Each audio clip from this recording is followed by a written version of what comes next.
Welcome. Thank you all for joining us today. I'll go ahead and kick us off. I'm Julie Gilbert. I'm our CMO and president of our workplace engagement business here at Augeo. By way of maybe quick background, we are a global leader in engagement platform technologies, data-driven experiences that truly foster people connections and cultivate brand advocates worldwide. And joining our conversation today, we're just going to dive right in from BN. We have both Jeremy Frick, you'll hear me refer to him as Frick, who is our Chief Technology Officer, and Serge, who's our Director of Influencer Marketing. So BN, also by way of quick background, is a pioneer in AI-driven social technologies, truly transforming global audience engagement by empowering organizations to amplify influence and impact through authentic, scalable solutions. So with that, welcome, Frick, welcome, Serge. Really excited to have you both with us today. Super happy to be here. Yeah, thank you very much. That was quite the introduction. Yeah. We're going to work on living up to that. All right. Well, I know it's short today. We've only got 25 minutes. I think the three of us could probably talk for hours. So we will kick it off and dive in. We're just excited to truly explore the impact of employee advocacy that extends beyond paid influencer marketing to create powerful audience engagement through authentic, relevant, precision-targeted content.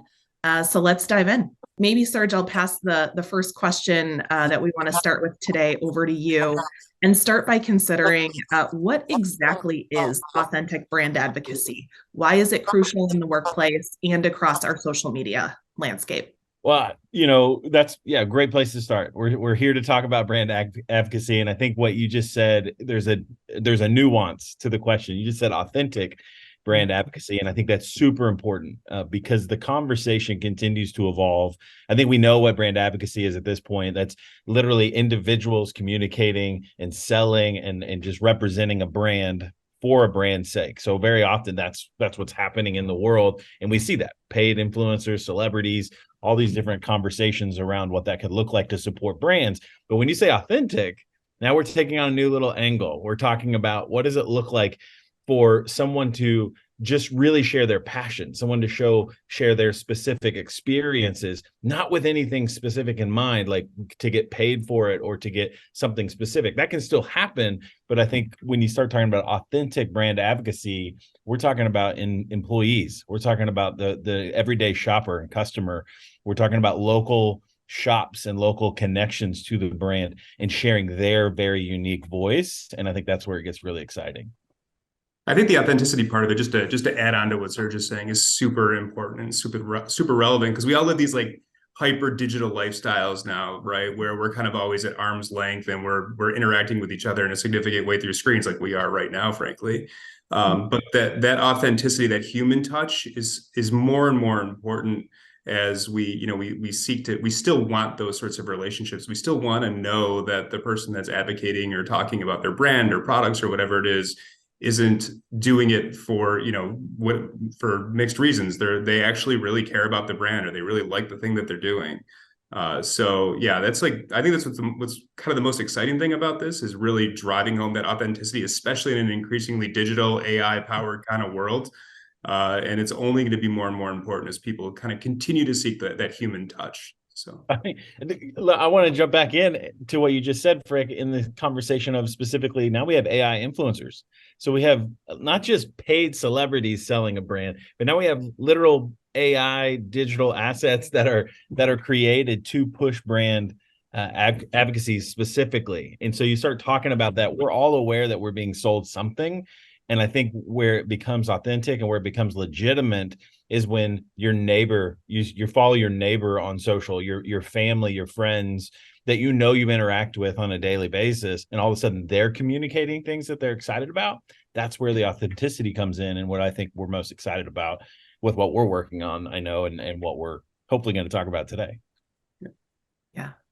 I think, you guys captured it perfectly from my kind of outside perspective, but there's real power and tangible impact in authenticity, right? And meaningful connections. I would say, especially considering the oversaturation that we see today of paid influencers in marketing and in what we do. And so emphasizing the importance of that genuine kind of human connection within brand advocacy is just paramount to everything. There's so many examples that we can use there, and it's the authentic touch really from people that truly spark and strengthen, I think, those genuine relationships with customers. And that's where we see that huge transformative impact of enthusiasts into these passionate advocates. And it's how we use them across different organizations, whether it is an employee or a customer. It's about those meaningful connections that move beyond just what we think of as transactional dynamics to foster those connections and that loyalty. 100%. Very well said. Absolutely. And maybe kind of shifting our focus a little bit to identifying and empowering brand advocates. Maybe let's dive a little bit into strategies that have proven to be successful from our perspective, how brands can learn to identify the need for an advocacy program when an organization is looking at their marketing strategy. What makes them feel like, yes, we need an advocacy program? What are the key points that are meaningful that help them to either recognize or understand when that could be impactful for them? I mean, I would love to jump in, Frick, on this one, in that there's probably two focuses, I think, to answer the question. The first one, obviously, is the conversation of the actual company or the brand. What questions do they need answered? And then there's the conversation of the individual that we're trying to find. Who are the brand advocates for that brand specifically? And so when the brand, I think often we hear three questions over and over and over. So the first one is like, why do I even need this? And I think probably anyone listening to the call today is probably beyond that one. I think they grasp that the need for this digital footprint, this marketing in that space and what that could look like. So it moves into the how, which is specifically your question. And the next question that comes really quickly afterwards is always, how do we keep it safe? And so to take it really just kind of like that step back and say, well, the how is going to identify, what's most important to you? What is your why that you want to do this? If you've already decided this is important, most brands are thinking about sales. So how does this actually move us forward to increase sales? But I think there's another component that people are now starting to really come understanding, and that's recruitment. This is great for brands to recruit, because most of the time when companies have inner recruitment policies or things to promote to promote jobs that are opening and whatnot, the individual is going to find a friend. Like, that's one of the best way. Like, honest referrals is the better way, as we know, to find people that are the right fit for the job. And so utilizing brand advocacy in that space is really incredible. And so your question was, how do they get started in that? And it's first identifying what is exactly our target. So is it going to be sales? Is it going to be recruitment? And I would also add morale, that I don't think a lot of brands realize the morale, the increases when they just engage people with an opportunity to do some authentic conversations. And I think obviously we have products that we do the how for them, and we package up things for all of our different clients. But so many times it's daunting because brands are saying, where do we even get started? And I think, I'm not trying to, I don't want to make this a sales pitch, but like, we just need to talk. We need to get on a call and go, what are your specific needs? What do you have? Because some people on this call might be going, I'm a local brand and I've got a small business. What do I have to do? That conversation is very different from, you're a Fortune 1 company and you're trying to figure out what that can look like for thousands and thousands, tens of thousands, hundreds of thousands of employees. And I think that's the conversation where it does change. So for me, it's the first step is identifying what exactly are you looking for? Do you want to increase sales? Do you want to increase your morale? Do you want to increase recruiting? Once we establish that baseline, then it's, we're going to talk about the safety protocols, and we'll talk about the things that we've already learned in this field for over a decade, figuring out what that can look like. So kind of a roundabout way. Frick, I bet you got more to add on that one, but yeah, I think you covered a lot there, Serge. But like Independently, search kind of highlighted that we talked to a lot of different types of companies, right? A lot of different people are looking to do these sorts of things, and they can be anything from Fortune 500s to companies with smaller footprints. And this is applicable independently. It doesn't really matter. Like they have employees that are probably already talking about their brands, and they're the companies that they work for probably in a lot of different interesting ways. And they now need, like, how do you harness that energy? How do you make that move in a direction that is super valuable for you and your brand? And then we end up quickly talking about it, no matter who we're talking to, is like, okay, well, how do I make this safe, right? Because I'm always worried about the rogue employee or somebody saying something that maybe there's nothing malicious. Sometimes they just say things that they shouldn't say. It's not brand safe. It's not something that the brand wants to talk about. So, maybe we'll dive into AI, and we just got done talking about authenticity, and now we're going to let's talk about AI, right? But we've built things in those areas to try to really calm those fears. And I'd say in general, most people want to trust their employees, and it's well earned. They should trust their employees, but it's also easy to make mistakes, and that's a benefit. Putting safety guards in place is a benefit not only to the brand, but to the employee as well. So the employee can feel comfortable that they're not doing something that's untoward or whatever, that they're not violating some rule that they didn't know about. We want to put them in as comfortable a place as possible. And then from a technology perspective in general, there's other things that we can do to just empower people, because the other thing that we run into, and Serge can definitely talk to this a little bit more as well, is fear for employees. They don't know what good content looks like. They don't know how to make the right things. There's all this concerns, like, is this a good piece of content? Is this the right stuff for me to be posting?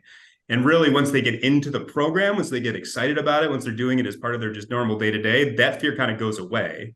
But you still have to get over that hurdle to begin with. And there's a ton of stuff that we do there as well. And then, to enable and empower people to feel confident and comfortable that what they're making is just good. It's good enough. It's good quality content. It's what people want to see.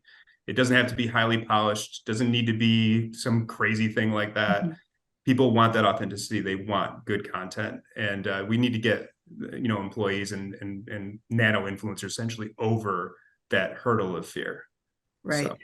And I would say too, it's always like starting with the blank slate piece of paper, right? Or that blank email or that blank Word doc. It's just, where do you start? And what is the expectation of you? Exactly. And that's usually what we hear from employees when they're worried about it. And that's what we built out a bunch of stuff around that specifically, right? You need inspiration for what the words are for this prompt or whatever. Your brand wants you to talk about the upcoming holiday season. Well, what should I don't know what to say. Well, here's a prompt. Here's some inspiration. What's good photo content look like? What's good video content look like? Those are all things that through technology we can really empower people to not give them the answer, but to provide them inspiration so that they feel really comfortable and confident in what they're doing. I think, we talked about enterprise and you started moving towards the individual. So I want to make sure that I want to hit on the high notes real quick, because what we've seen over and over to your point, once we get connection with the individuals, and really, even if you're listening, you came on this webinar today and you're saying, I am the individual. I'm trying to start my brand. What does that look like? Let me give you 3 just nuggets. Find your voice. And it kind of goes back to your why. Like what is the thing that you're passionate about? What could you make 100, podcast videos about right now? That's finding your voice. The second thing you're going to have to do is go find your audience. So who specifically are you trying to talk to? Who specifically are you wanting to engage with? Who's your customer? And then thirdly, it's going to be find your cadence. That if you can't keep up with the pace, like if you say, I'm going to make a video every day and you don't do it but once a quarter, then you're going to lose that audience. You're going to lose that vision. So maybe but it's okay to have a pace of once a week. I'm going to post 1 video a week. Great. That's a great established cadence. And now your audience expects it every Wednesday at 10 a.m. They know that something's coming from you. And so maybe it's every day, maybe it's every week, maybe it's once a month, but you got to establish that in that order. What's your voice? What is your audience? And then what's your cadence? And I think once those 3 things are established, the rest of the stuff we can figure out, keeping a clean camera and making audio visual right and making lighting right. Like all those little things that we talk about so much. That's not quite where the question was, but I love that we got back to, again, the individual, because that's the authenticity part that we want to talk about. Right. Agreed. Yeah, it's just compelling that we truly aren't following the standard norms, if you will, right? Instead, we're trying to forge and curate these engagement experiences using new technologies or different thinking and different ways of doing what we do every day. I think every interaction becomes deliberate as we think about these technologies moving towards kind of forging these lasting connections between people. And so it's amazing kind of how some of our clients and other brands that we're working with have been able to, maybe most importantly, and this goes with authenticity, but naturally and organically elevate their message, which, I think those kind of three pillars are key as a part of these technologies to kind of begin to create their communities, both internally at their organization and externally, so that people feel included. So yeah, community is so much at the heart of all of this, for sure. yes. Frick, you had mentioned a little bit about AI, the role of AI in technology. Maybe tell us a little bit more about how does having a brand safe AI, and I don't even know if that's the right way to say it, but brand safe AI in general, right? Those are kind of oxymorons, contribute to protecting a brand's identity, especially when working with thousands of advocates within a program. Some of our brands will start small in terms of the audience size, but then it expands quickly over time because others want to participate. So maybe talk a little bit more about that. Yeah, absolutely. It's kind of an exciting time from a technological perspective in these areas, right? So we've been doing this for a decade, and initially it was always just, oh, we need word filters. We want to make sure we're going to give you a list of 1,000 or 2,000 or 5,000 words, and we make sure those aren't in the post. The problem with that is you actually end up with in scenarios like Serge likes to do our demos for us, and he'll put, here's a picture of my ugly sweater. And like ugly is a word that you might not want in a lot of social media posts, but because it's in a word filter, and a word filter is